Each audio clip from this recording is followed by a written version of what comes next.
Huwag mong kapuotan ang iyong kapatid sa puso mo.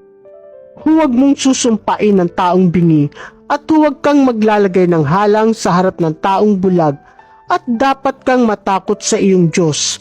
Ako ang Panginoon. Huwag kayong hahatol ng di makatarungan. Huwag mong kakampihan ang mahihirap o papaburan ang mayayaman. Dapat kang maging makatarungan sa paghatol sa iyong kapwa.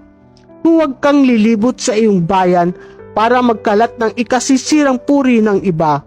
Huwag mong isa sa panganib ang buhay ng kapwa mo. Ako ang Diyos. Huwag mong kapuotan ang iyong kapatid sa puso mo. Dapat mong sawayin ang kapwa mo para hindi ka magkasala kasama niya. Huwag kang maghihiganti o magkikimkim ng sama ng loob laban sa mga anak ng iyong bayan. At dapat mong mahalin ang iyong kapwa gaya ng iyong sarili. Ako ang Diyos.